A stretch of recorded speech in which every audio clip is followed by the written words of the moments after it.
Hi, I'm Boss City Brian. Columbo debuted on NBC in 1971 and lasted for 7 seasons.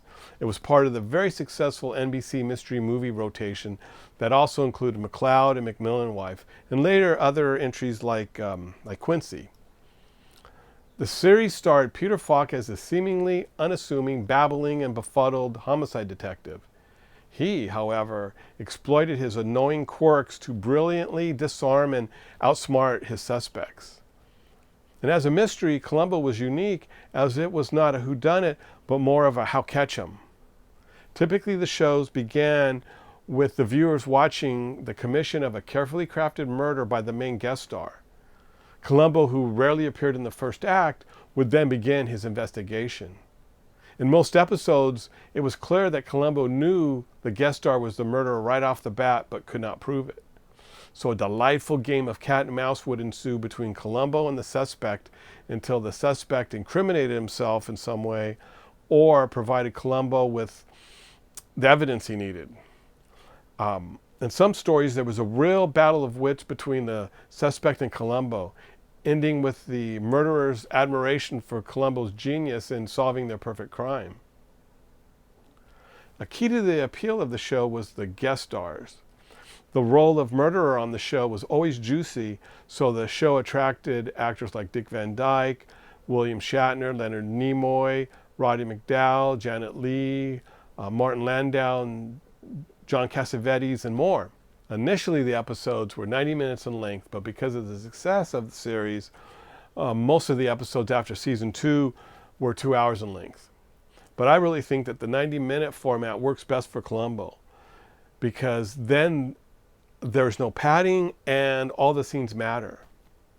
I remember first watching the show in the second season when it moved to Sunday nights. By this time, I was old enough to stay up till 10 p.m. And my brother and my mom were both mystery buffs, and they loved the show. And this would be a series where the whole family would watch it together. As a kid, I remember being so impressed at how clever Columbo could be.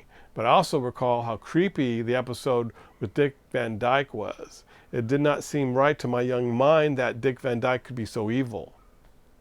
When I think of Columbo, I always think of Peter Falk. And so I found it interesting to learn that Columbo had a history before Peter Falk first put on his rumpled trench coat.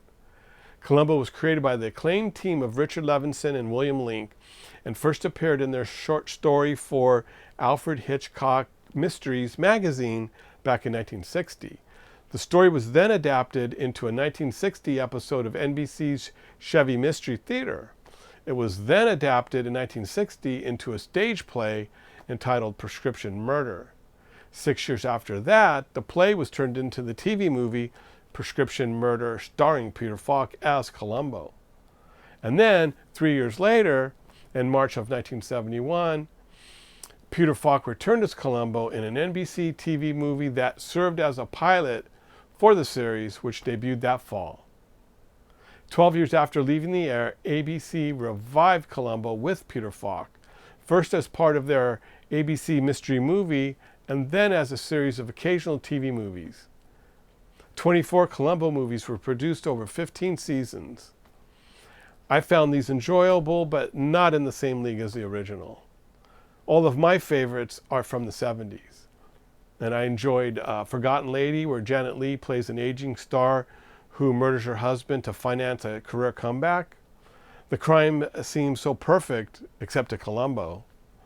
I also liked Swan Song, where Johnny Cash stars as a famous gospel singer who breaks several commandments while getting rid of his wife. And Johnny is really good in the episode and so believable as that character. But my favorite is Murder by the Book, which was the first episode of the series to air. It starred Martin Milner and Jack Cassidy as a popular novel writing team. Cassidy executed the perfect murder of his partner, so he thinks. Written by Stephen Bochco and directed by Steven Spielberg, this episode rises to the top of television excellence. The writing, direction, and acting could not be better. This episode led to Spielberg getting hired for the TV movie Duel, and then that led to his getting the job to direct Jaws. But my question is, do you have any favorite Columbo episodes? please let me know in the comments. And while you're at it, please like and subscribe. I would so appreciate it. But I want to thank you so much for watching. This has been Boss City Brian saying bye for now. Oh, and just one more thing. Many blessings.